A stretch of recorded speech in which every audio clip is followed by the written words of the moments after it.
यथाग्निर्दाहिका शक्ति रामकृष्णे स्थिता हिया सर्वविद्या स्वरूपां तां शारदां प्रणमाम्यहम्। শ্রী শ্রী মায়ের কথা পাঠ। সরজুবালা দেবীর স্মৃতিকথা। 30শে মাঘ 1317। শ্রী শ্রী মা সেদিন বলরামবাবুর বাড়ি গিয়েছিলেন।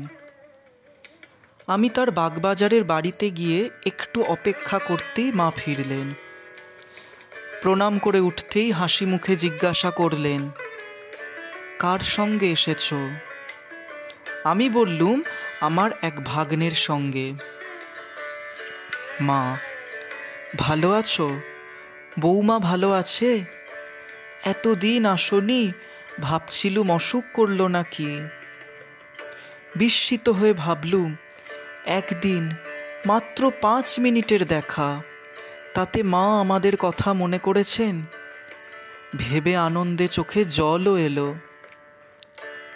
মা, তুমি এসেছো তাই ওখানে বসে আমার মন চঞ্চল হয়ে উঠেছিল। আমি একেবারে অবাক হয়ে গেলুম। মায়ের একটি শিশু ভাইপোর খুদের জন্য সুমতি 2টি পশমের টুপি দিয়েছিল।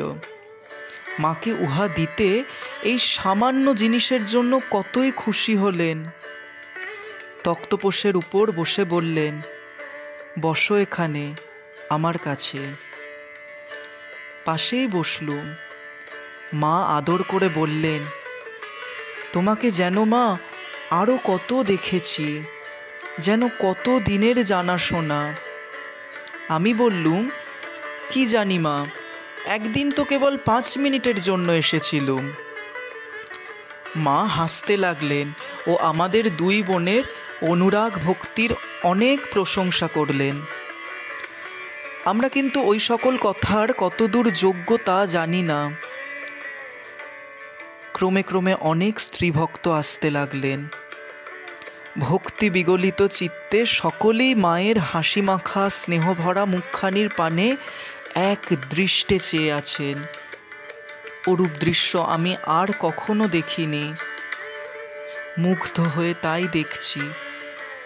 এমন সময় বাসায় ফিরবার তাগিদ এলো। গাড়ি এসেছে। মা তখন উঠে প্রসাদ দিয়ে খাও খাও করে একেবারে মুখের কাছে ধরলেন। অত লোকের মধ্যে একলা অমন করে খেতে আমার লজ্জা হচ্ছে দেখে বললেন, লজ্জা কি, নাও। তখন হাত পেতে নিলুম। তবে আসি মা বলে প্রণাম করে বিদায় নেওয়ার সময় বললেন, এসো মা, এসো, আবার এসো। একলা নেমে যেতে পারবে তো? আমি আসবো? এই বলে সঙ্গে সঙ্গে সিঁড়ি পর্যন্ত এলেন। তখন আমি বললুম, আমি যেতে পারবো মা, আপনি আর আসবেন না। তাই শুনে বললেন, আচ্ছা, একদিন সকালে এসো।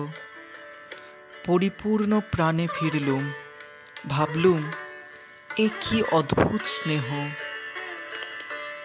ওম শান্তি শান্তি শান্তি। হরি ওম তৎসৎ। শ্রীরামকৃষ্ণার্পণমস্তু।